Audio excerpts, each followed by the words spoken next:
Përshëndetje.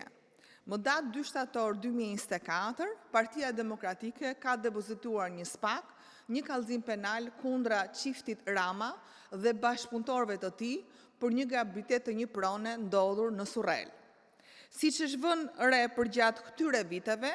kreu i prokurorisë së posaçme Altin Dumani ka vepruar me nxitim për të transferuar çështjen për kompetencë në prokurorinë e rrethit gjyqësor Tiranë, duke argumentuar se veprat penale ishin kryer vetëm nga bashkëshortja e kryeministrit dhe jo nga ky i fundit si zyrtar i lartë, çka do të bënte çështjen kompetencë të SPAK-ut.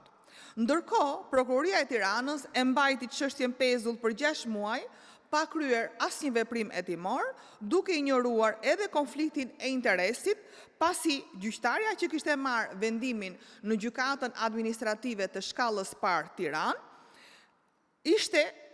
dhe është aktualisht bashkëshortja e drejtuesit të prokurorisë së Tiranës. Në fund të vitit 2024, u mor vendimi i paligjshëm i mosfillimit të procedimit penal, ndonse ligji parashikon një afat maksimal prej 15 ditësh për marrjen e një vendimi të tillë.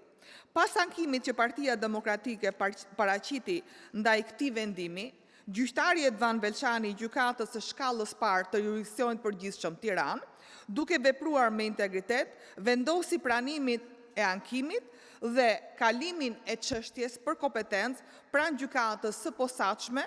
kundër korrupsionit dhe krimit të organizuar.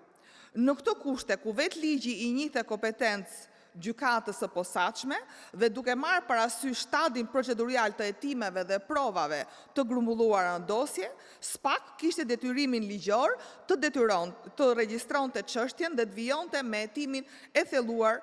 por çfarë ndodhi në fakt? Sërish me ndërhyrje politike, gjyqtarja Irena me 3 mbiemra, e njohur për shkelje të rënda të detyrës dhe të ligjit, e dërgoi çështjen për konflikt kompetencash në gjykatën e lartë.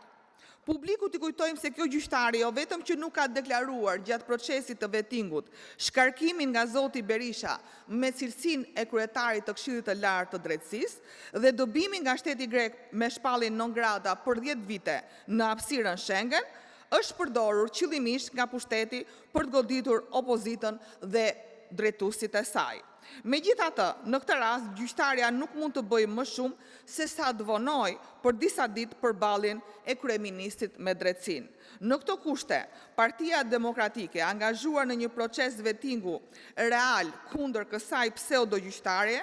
dhe të tjerëve si ajo, zotohet se shumë shpejt do të publikoj skandalet që lidhen me procesin e saj të vettingut dhe do të ndjek çdo gjyqtare prokuror që përmes veprimeve aktive dhe ndërhyrjeve në dosje, me prova kanë shërbyer si amnistus të pushtetit kriminal dhe si persekutor të opozitës. Po ashtu, Partia Demokratike rithekson se do të ndërmarrë çdo hap të nevojshëm që me 12 maj të nisë procesi i rikthimit të shtetit së drejtës dhe sundimit të ligjit në Shqipëri.